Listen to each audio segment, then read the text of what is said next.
What's up, folks? Welcome back to the Whoop podcast, where we're on a mission to unlock human performance. I'm your host, Will Ahmed, founder and CEO of Whoop. All right, this week's episode, Whoop VP of Performance Science, our principal scientist, Kristen Holmes, is joined by Dr. Robin Carhart-Harris, a distinguished professor of neurology and psychiatry at the University of California, San Francisco. He is one of the leading researchers in the study of how psychedelics, such as psilocybin, LSD, and DMT, can change the human brain, and in doing so, be used to successfully treat various mental health challenges such as major depression, anorexia, obsessive-compulsive disorder, OCD, and addiction.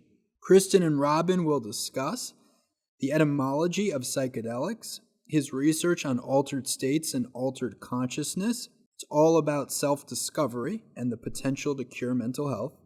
Recreational use of psychedelics, which should be done in a controlled environment and with supervision. The potential of psychedelics as a medicinal treatment, mental health, anxiety, addiction, and eating disorders. What it means to biologically let go, and the performance-enhancing capabilities of psychedelics. Reminder, if you have a question you want to see answered on the podcast, email us podcast@whoop.com, call us 508-443-4952, and we'll answer your questions on a future episode.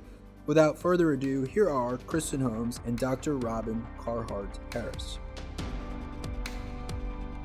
First of all, Robin, I want to thank you for all the work that you have done and are doing in the space of psychedelic and consciousness research. This topic is likely pretty vague to a lot of our listeners. They might kind of heard about it, but I think it would be super helpful to start the conversation with just basically an overview of what falls into the category of psychedelics and what is the difference between clinical use and recreational use. Hopefully that's a good place to start. And we're so pumped to have you and to be able to have this conversation with you today. Yeah, it was. Thanks for having me on, Kristen. And this should be fun. Yeah. So psychedelic, it's good to start with the etymology of it. Where does the word come from? And then we'll know what it means. So coined in 1956 by a psychiatrist called Humphrey Osmond, who struck up a conversation with the famous author Aldous Huxley of Brave New World and The Doors of Perception, which was his essay on his mescaline experience. But these two individuals wanted to come up with a better term to refer to this class of compounds that included and includes drugs like LSD, most famously mescaline, psilocybin in psilocybe mushrooms, otherwise known as magic mushrooms. Yeah, DMT and ayahuasca, a Amazonian tea. The DMT is the psychedelic component in that, and some others. But anyway, they wanted to find a term that would speak to the key property, psychological property of what these drugs do, and they came up with psychedelic. It was Humphrey Osmond who sort of won this battle of neologisms or new words to capture this category of compound. And psychedelic, it marries two Greek words, ancient Greek words for soul, psyche, and delic means to reveal or make manifest or to make visible. So soul revealing drugs is what the term refers to. And so I gave some examples of psychedelic drugs. I would say that we can talk about classic psychedelics, which would include the compounds that I listed, and there's a certain way they work in the brain that can help us categorize these compounds. But I would say that, that original reference to these being drugs that reveal aspects of the mind or soul, if you want, that are ordinarily not visible or accessible to conscious awareness, remains a key property. And the drugs I listed are drugs that I believe can do that. And I think that matters. So if these are drugs that do that, and that's a thing that can happen, meaning there's aspects of our minds that are ordinarily not fully accessible to waking consciousness, then that means that there could be other states in which material of the mind uh, that isn't ordinarily accessible can become more accessible. So these would be psychedelic states. So we talk about psychedelic drugs in a sense as the classic inducers of these psychedelic states in which there's a broader awareness of the nature and content of the mind or soul, if you want. You've written some really beautiful papers just trying to elucidate this concept of altered state, altered consciousness. What are maybe some of the highlights of things that you found? What has been surprising as you've investigated kind of what is really possible in terms of understanding our consciousness, and what do some of these experiences reveal about our consciousness, and how does that perhaps help us, in terms of our day to day? Yeah, well, in a sense, it's sort of self-discovery. And I suppose what we're discovering is that improvements in mental health can be carried by improvements in self-discovery, understanding ourselves better. And I guess a classic thing, a kind of theme that you would find in certain schools of psychology, like psychoanalysis, uh, would be that there are, behaviors that we do and ways of thinking that we fall into, even ways of feeling um, that happen, and we don't really know why. So we get depressed, we fall into a depression, or we've got this trigger specific anxiety when we encounter X, Y, or Z. We get overwhelmed by fear and we just want to escape and run away. um, or we fall into an addiction and we can't help it, and we get stuck in this spiral down, and we don't really know why. And psychoanalytic psychology might say that maybe on some level we do know why. We've just buried it, we've repressed it. And so in that sense there are things of the mind that are really important that we bury, that yet have shaped the way we behave, and higher level have shaped our lives. We've gone down a road, a path, because of stuff in the past, and we don't fully know why we did, but we did. And so what psychedelics seem to do, and the honest answer is we're just scratching the surface in terms of answering why they do this, why they're psyche revealing, but they do seem to do it. So when we apply drugs like the ones that I listed, let's take psilocybin, for example, where there's most research on, if we apply them as a mental health intervention, we do it with psychological support before, during, and after. We look after people throughout the process.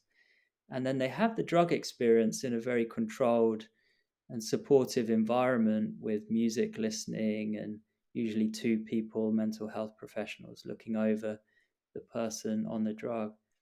And then when we do that, commonly people will go back to the origin of the paths, the sort of the splitting of paths points where something's happened or a series of things have happened that have led them down a certain path, and they realize they have this sometimes like an epiphany about things that have happened in their lives, and it can come with a overwhelming amount of emotion, not invariably they break down into tears. Particularly people coming in as patients, seeking care. There's a backstory more often than not. Almost, universally, there's always a backstory, but quite often there's some themes, some experiences that are obviously really important, that were really pivotal in causing them to go down the path that they went down. And so then, having insight and realization about this can bring a kind of clarity, and there's something almost, well, it depends, but I was going to say there's something sort of pleasing about the realization. It's like, now it makes sense, and often there begins the healing. Yeah, it's not always as simple as that, and it can stir things up, and in a sense open wounds that require further psychotherapy and processing. It's one of the complications of this treatment, is what makes it so powerful and potentially beneficial is actually the same thing that could make the intervention harmful or dangerous. So it's about getting it right. It's about having the drug experience in the right kind of environment with the right kind of support, where if you open a wound, so to speak, you're going to be helped towards healing. It might sort of set you back, but it's a path back, or a step back to take, more steps forward. Yeah. It seems these are obviously really powerful compounds, and you described a kind of a clinical therapeutic setting, I suppose, where there's lots of support and analysis and kind of help in interpreting whatever is surfaced. Because I think psychedelics are obviously used recreationally. Maybe just describe, just from your experience and being in this space, where maybe that goes right and where it goes wrong. I don't want to place any judgment. I'm just trying to, I think, help people understand that these compounds are used in two different ways, and one is probably a better path toward, I think,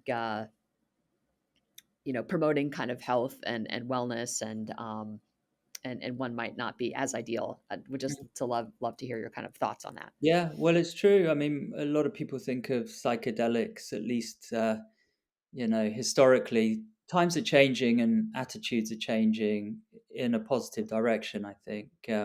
But, a few years ago, and if people would think of the 60s, perhaps in particular, you often think of LSD at, I don't know, Woodstock, or some, festivals, or Haight-Ashbury, and people tripping hard on LSD and getting into trouble and having psychotic breaks, or doing self-injurious things, or and so that's a side of this that, although it may have been inflated as part of the drugs war, it's not without validity. Like, it's not untrue that things can go this way. So when people take psychedelics, perhaps in particular, in a sort of recreational way, they often have a rude awakening. Like, it's not if they're new to this, it's not the fun that they were anticipating that they might get from, having some alcohol, for example, rather than the kind of escapist state that you can get into with some alcohol. It's more like a frightening confrontation with life and death and your past, and it's not kids play, it's not party stuff, and that's where people can get into trouble. So that's why when we do the research and we think of the clinical applications, it's a particular kind of application. It's quite different from, a big dose of LSD at Burning Man that can go awry, to some deep soul searching with mental health professionals who are, holding your hand through this experience. You mentioned just attitudes are changing, and there's no question. I think places like Imperial College of London and Johns Hopkins and UCSF are doing just this incredible research, and I think that has cemented the use of these compounds as a potential pathway to kind of therapeutic wellness. Has been incredible. One of the documentary that you were on recently, Michael Pollan's Netflix documentary on How to Change Your Mind. How do you were obviously featured in that documentary? How do you feel like that show in particular maybe is kind of helping people understand this space a bit better and understanding the potential and the need for more research and funding? Maybe just a quick comment on just how attitudes are changing and how things have shifted. Yeah, well, they certainly are. Michael Pollan wrote How to Change Your Mind in 2018, I think it was, and we talk about a Michael Pollan effect, that it was like some kind of rocket fuel to the field, and it's just really taken off since then. I just a few weeks ago we had the big psychedelic science conference in Denver with 12,000 people there. Rivers of people walking Wow. from room to room. It was quite something. Wow. Yeah, so this is mainstreaming, and that show on Netflix. Yeah, it's pretty prime time now. I think with all that comes a responsibility that we get it right, that we don't dumb it down to a point where people miss the message and think, for example, they just need to get their hands on a bunch of magic mushrooms, you know, eat them in their bedroom, and they're going to be healed of whatever serious psychiatric disorder they might have. It's not that simple. And so, thankfully, the way it's being communicated by the likes of Michael and others, we're pretty true. People, generally speaking, we're pretty true to the intricacies and the subtleties, and we try and communicate that. So, um, yeah, I would say that the public education right now is pretty good. There's also a critical and skeptical commentary that's coming in more and more, which is really healthy. When a space grows like this, it will complexify naturally, and so it's important to hear the other angles. And there certainly are other angles. No intervention is risk-free, and psychedelics certainly have their own risks, but psychedelic therapy too has its own risks and limitations, and so people are hearing about those as well, which I think is good. And I just think for audiences, the general public, to be willing to listen and take in a diversity of messages, and not necessarily be swept up with any one particular message is quite important. To be able to kind of hold it all and consider it all is healthy. And I think generally speaking, that's where we find ourselves. It is still an upward trajectory in terms of public interest and optimism about this. So let's see where that goes. But it's exciting times. Yeah. What have you found to be most promising in the research so far? What has made you the most excited about the potential? Yeah, well, it's a few things that speaks to how psychedelic therapy could be potentially superior to current treatments, and that's where we find ourselves right now in terms of mental health. Is that current treatments aren't really good enough, and they haven't really improved or advanced for several decades. Um, Right. and so a breakthrough is needed. And unlike other domains of health, where if you have a problem, like you contract a virus, there's typically a treatment, and we can focus in, find the target, and solve the problem. We're pretty good at that in other domains of medicine, but not so mental health. So there's major room for improvement.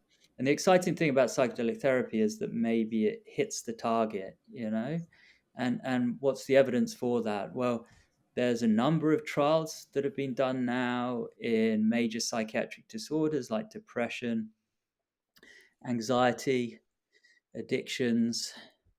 We're going to see eating disorders published on soon, chronic pain disorders, addiction disorders, if I didn't mention that. I mean, the largest swath of mental illness is we're seeing signal with psychedelic therapy, not all of it, but a lot of it, and maybe the principal component of it, like maybe the main signature of mental illness is targeted by psychedelic therapy. And so that's exciting. That suggests what we call a transdiagnostic potential, that the same intervention could treat a lot, across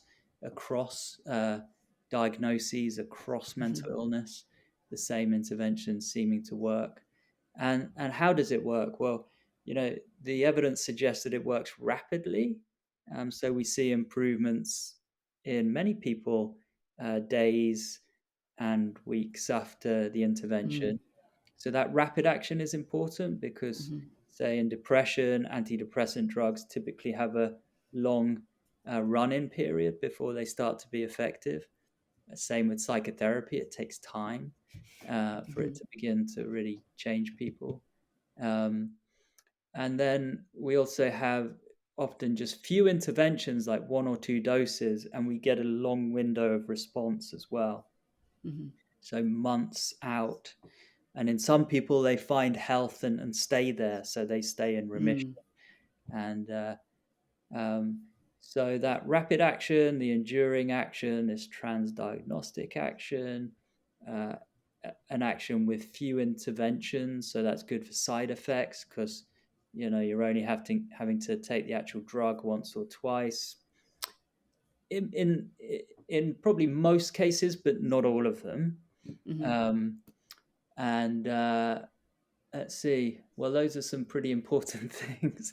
Yeah, it's incredible. And so, yeah, I guess that was kind of surprising. I mean, I came into this as a basic scientist, asking questions, just inquiring of it. So I didn't come in as an advocate thinking psychedelics are gonna, save the world and revolutionize mental health care.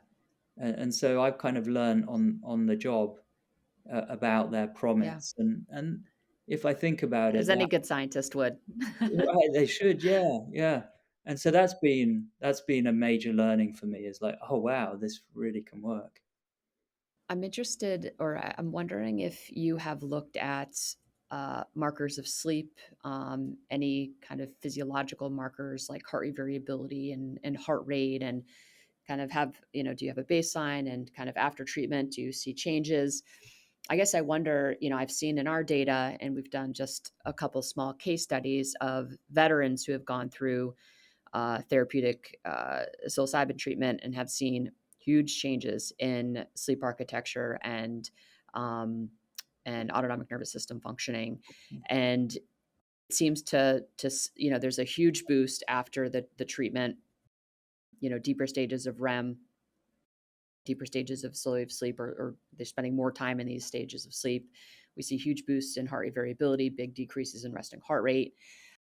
And this, a month after treatment, it seems to, it levels out, but it's definitely much higher than baseline.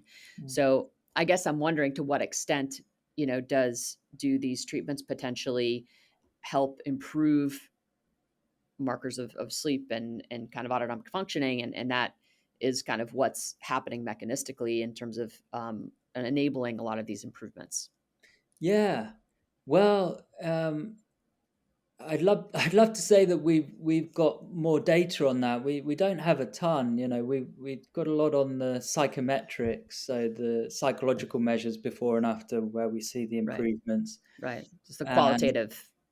Yeah, qualitative, quantitative as well, albeit subjective. So rating scales, either done by the patient or done by a clinician. Let's say, in anorexia, it's done by a clinician. They do an interview and then they score it, and it's quantitative. It's a number, but it Right, is right, of course, yeah. through their eyes, so there's a Right. degree of subjectivity.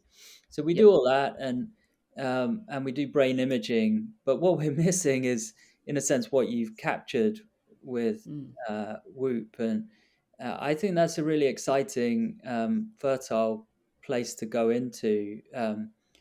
With more and more Same. people wearing wearables and collecting these data in that sort of passive, pretty easy way. I think it's such valuable data. Yeah. And so it makes a lot of sense. It adds some, biological objectivity to the improvements. And there's that fascinating complexity around the causality. Like, are they doing so well now because they're sleeping so well, or are they sleeping so well because they're doing so well now? And Right, exactly. it's a sort of complex mix. I think it's sort of a Sure. bit of both, which is, Bidirectional, probably. yeah, bi-directional, absolutely. But it's fabulous, and we are seeing it in other outcomes like lifestyle, self-reporting of lifestyle changes. We see some positive changes: people drinking less, doing more exercise, eating better. So yeah, and I think that's part of the secret for staying well as well. I mean, it sort of sounds pretty obvious, but taking the psychedelic, even with psychedelic therapy, isn't going to cure you forever unconditionally, Of but it course, might, yeah. lower a hurdle that you can surmount, and then with the right intention, you can improve your lifestyle, make positive changes, improve your resilience in certain ways to try and remain well.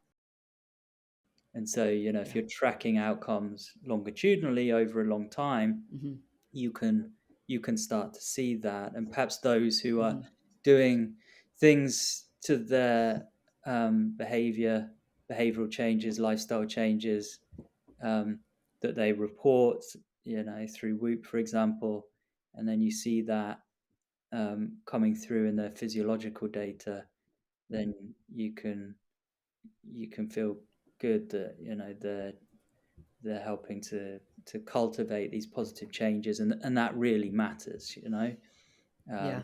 Yeah. And just to like what you, I think just your lifestyle kind of going into the intervention, how often are you practicing things like meditation and mindfulness? How much are you moving? What kind of activities are you taking part in? Obviously, what does your sleep behavior look like beforehand? How stable is your sleep wake time? Some of these things that we know are incredibly powerful at fostering resilience, human resilience, both psychological, physiological. So yeah, I found this, and this is why I reached out to you a few years ago, because I saw I was seeing these data come through and getting all this kind of anecdata from folks, and I was just like, this is wild. I mean, the increases that we saw is like an 18% decrease in sleep debt, which is basically how much sleep you need versus what you typically get. We call this your sleep need, and basically the delta is your sleep debt. So we saw huge improvements here. Sleep consistency is another marker that I think is an amazing proxy for kind of overall mental and physiological resilience. We see it bubble up in all of the research that we do. So basically the degree to which someone has a stable sleep wake time. And this obviously ties to kind of circadian rhythms and circadian synchronization. And we see that this is one of the hardest markers it's one of the worst metrics on the Woo platform in terms of at population levels. People have very not great stable sleep wake time. It's very unstable, very inconsistent. But we see that the sleep consistency relate to psychological functioning, or strongly associated to psychological functioning in every study that we've done. It bubbles up to the surface. So we saw 9% increases in sleep consistency for one group in this little case study, and 6% in another. And some interesting relationships between kind of integration strategies for the folks who had improvements versus the folks who didn't. So I think there's a lot here in terms of being able to kind of incorporate some of these data to just better understand, just from a behavioral standpoint, kind of what's contributing to big improvements versus medium improvements versus not so much Yeah. improvement. So I think there's a lot of potential. Yeah. That's exciting. Yeah, and there's a gonna be, if there's not already, a compelling evidence base to this, that it is really improving people. Yeah, of course there are intricacies, and it's not a done deal for everyone, but Of course. nothing Yeah. ever is. So yeah. Yeah. And what's your take? So the group that went through this, whose data we ended up looking at, they were very resistant to kind of typical treatments. So they had, tried all sorts of antidepressant medication and, lots of cognitive behavioral therapy. What I guess, when would you recommend, based on just the research that you've done and your knowledge of the space, when would it be a good time to explore, this kind of alternative type of treatment? Yeah. Well, in a sense, it's easier to answer when is it not a good time, Mm, because it seems on average to work well, and so across the depression trials we're getting 70% response rates now, which is quite an improvement up on, wow. say, SSRI antidepressants, um, What's and the response rate? Sorry for, about if you can just go through depression, yeah, yeah, for folks who are taking 50%. it. Wow. Yeah, hovering around that with SSRI as a course of Okay. antidepressant. And then it's complicated Mhm. because you also get spontaneous remission, meaning um, on Right. average, if you take someone who's depressed, solidly depressed, the direction of change would be towards less severe symptom severity. It's like a statistical phenomenon almost, that you call it regression to the mean, that it's just not going to be Mhm. as bad as where you capture them at baseline. So yeah, I mean, placebo has a very big effect as well. So you have a combination of Yeah. spontaneous remission that just happens, placebo response, and then antidepressants on top of that will get about half of people better at the end of a course, and that's just not, it's not good enough, really. What other Yeah. treatments of illness only work in half of cases? It's Yeah. pretty poor. But it's also a reminder that 70% means 30% aren't responding, and what's going on there. And there are a few clues in data and in sort of anecdote and intuition. I would say that capturing people at a time of serious life stress can be problematic. As Mm. in, there's no firm foundations under people's feet at this time. I'm not sure if it's wise then to come in with a big dose of a psychedelic. Another one would be if you're sort of in sort of relatedly in a period of intense agitation and instability. I mean, when someone is depressed and anxious, then you can't say that they're stable as such, but it's really where there's intense acute stress going on.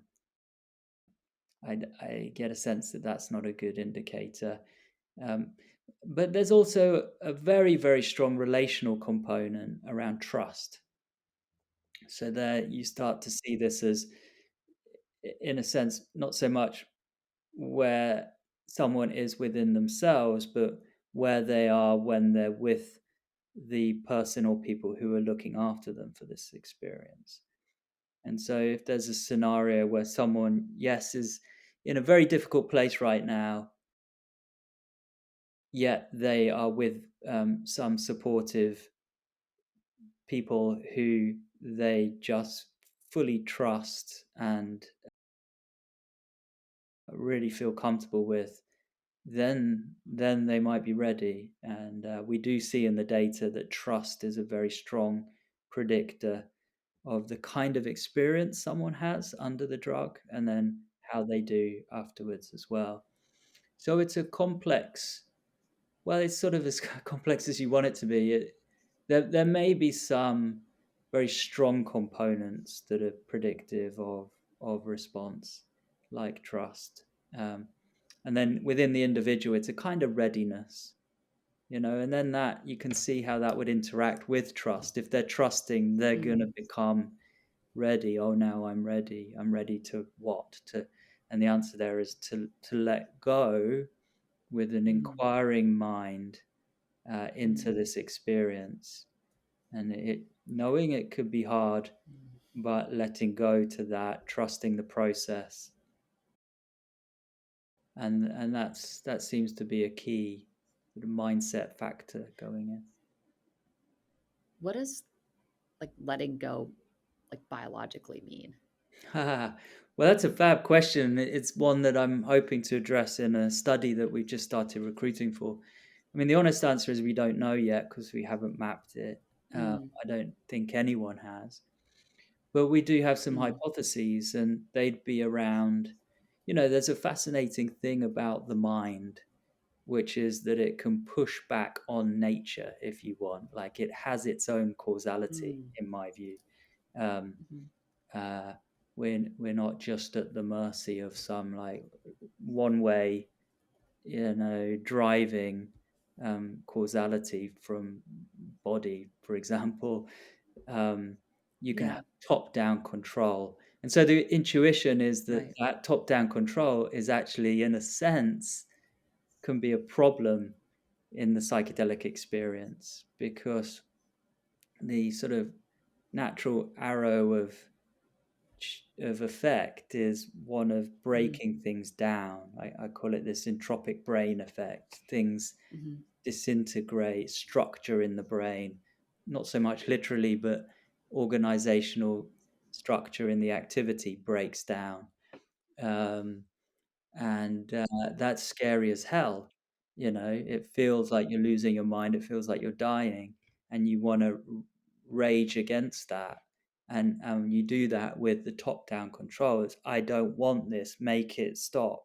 And that with that often comes distress, because it's hard to make it stop, and a distraction, in a sense, from what might happen if you were to let go to all this strangeness and unfamiliarity and just trust the process, with ideally someone at your side saying, your body's okay, you can let go, and then go into the experience and see what you can find out. So I didn't answer your question, but there are certain circuitry and processes in the brain that we would associate with top-down control.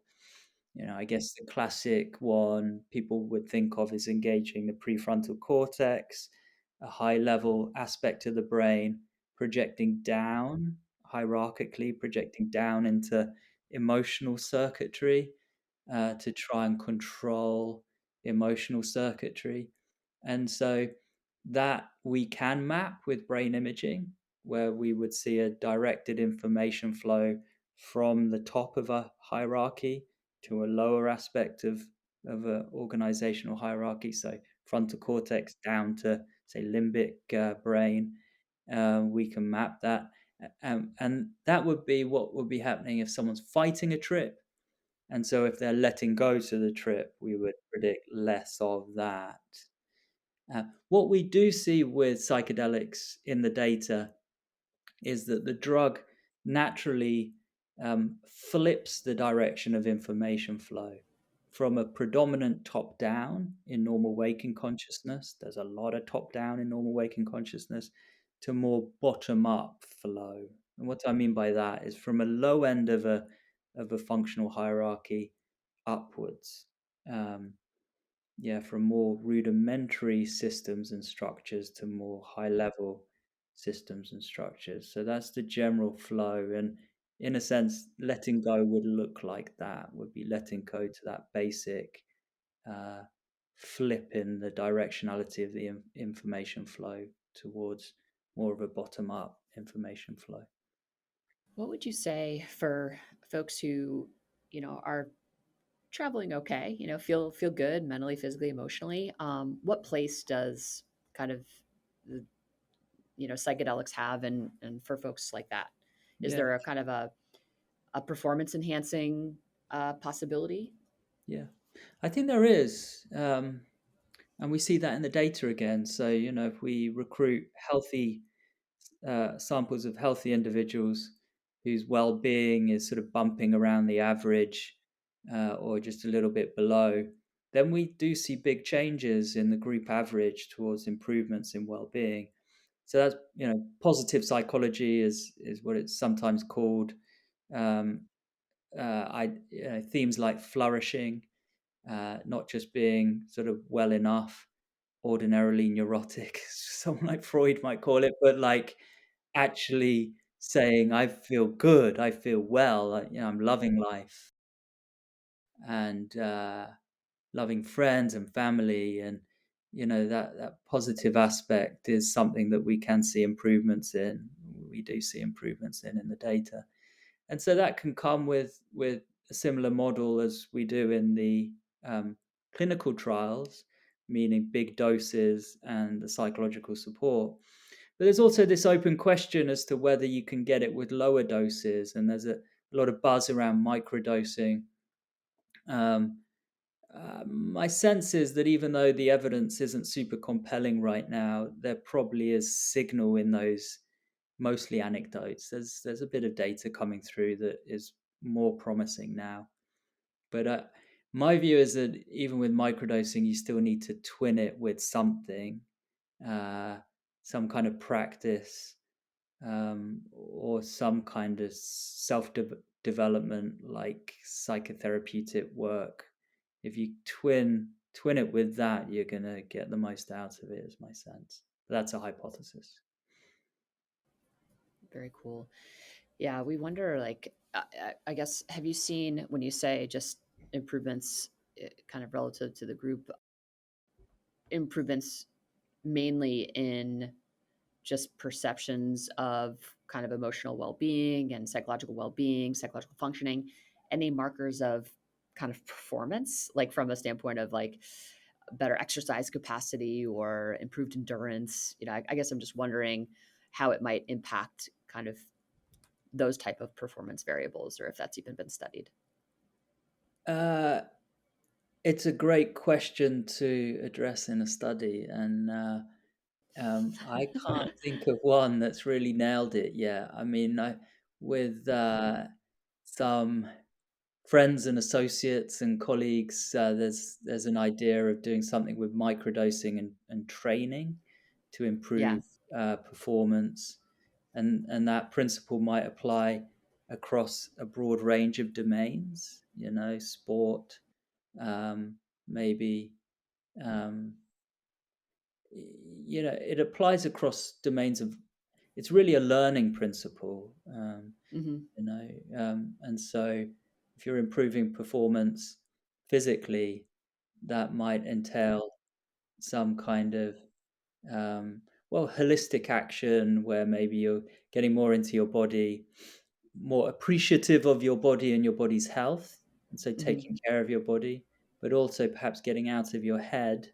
Let's take a sport like golf, very heady game, be easy to get stuck in one's head and not be able to just swing that club and hit the ball nice and true. So there's interesting ideas around that. Would love to get a study going on that. Yeah. Okay. I feel like there's going to be a collaboration here in the very near future. Yeah, I'm I know, we definitely. Yeah. I mean, I just think sleep wake time. Like I just feel like there's, I wonder if that is kind of part of the entry point here in terms of, if there is improvements in performance and just kind of what you're seeing or what you're hearing from folks kind of who are microdosing and seeing maybe elevations and improvements in performance. I'm wondering if they're also seeing in parallel improvements in sleep, and more restorative sleep, right? Because that in theory would increase capacity, increase your ability to put effort toward whatever activity it is that you're doing. So just curious how that all ties together. Sort of a virtuous cycle, isn't it? Rather than a vicious. or vicious I think circle, so. virtuous circle. Yeah. So, and just maybe just educate us quickly on what is legal in the U.S. Are psychedelics legal in the U.S.? Like, what, for folks who are microdosing, like, how are they getting those substances? Like, what, where are the laws right now? Yeah, I think microdosing is illegal if it's psilocybin, LSD, um, some form of ayahuasca, or even vaping, DMT. That's not legal anywhere, to my knowledge. Now, under um, the Oregon 109 initiative, a ballot initiative, the state of Oregon has legalized adult supervised psilocybin experiences. Um, and that means that a broad cross section of people can legally have psilocybin experiences at various doses, and often it is the mushrooms. I think mostly it will be mushroom material, um, and they can take lower doses. In which case, the rules are that those experiences would be supervised for a period. It's not long, actually. It's just something like an hour and a half. Um, but they do have to come in somewhere, a service center, a licensed service center with licensed providers who will supervise them when they ingest the mushrooms and look after them for a period, and they've got to remain there. So there are rules, and then if it's higher doses, they would the it's a longer duration of supervision that they have to be in for. None of this is covered by any insurance at the moment, so it's all private access, and it looks like it's probably not going to be that cheap. So that's prohibitive of many people. And so it's a tricky time, and you have similar initiatives opening up some legal access in Colorado. There's a fascinating ballot initiative in California to try and route state funds to psychedelic research, and that research would go alongside access. So in my mind, I envision like research clinics providing access, but also honoring the need to continue to collect data on this. So we'll see if that is successful. Treat California is the name. What else is there? People are knocking on the door. And then you have MDMA therapy that's gone through 2 phase 3 trials. This is the MAPS clinical trial research. And that's work's completed and been, I think it's ready to be submitted to the FDA if it hasn't been already. So the medicine regulators, who will then take, I don't know, 6-12 months to decide whether they would give a license to the providers to provide, medically indicated MDMA therapy for post-traumatic stress disorder. So that would be a federal thing across the US. People would legally be able to access MDMA therapy, but only if they're suffering from PTSD. Okay. So it's a complicated time. Psilocybin is probably, 4 years off from federally approved psilocybin therapy for depression. So these state initiatives are sort of jumping the gun a little bit and bringing in access in specific states. So interesting time. Otherwise, people have to travel for legal access, to areas where it is allowed. I think places like Costa Rica and Jamaica, Mexico for certain substances.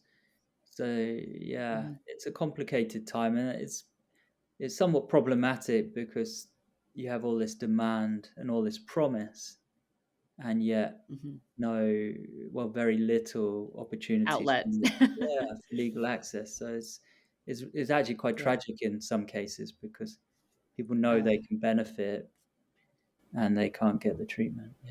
Yeah, that is tragic. So we always ask our podcast guests a couple questions. The first question: what are you obsessing over right now? Oh God.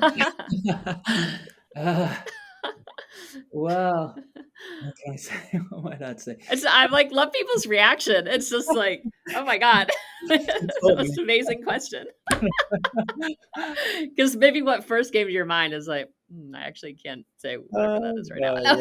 Yeah. I mean, I'm excited.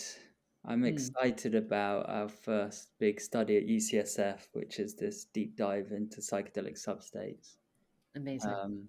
So I think about that quite a lot, and how, and so certain themes that I brought up in this conversation are probably coming in because of obsessing a little bit about that study. So, and the high level is a kind of decoding approach to the psychedelic experience. How can we, decode the content and quality of someone's trip from what's happening in their body and brain?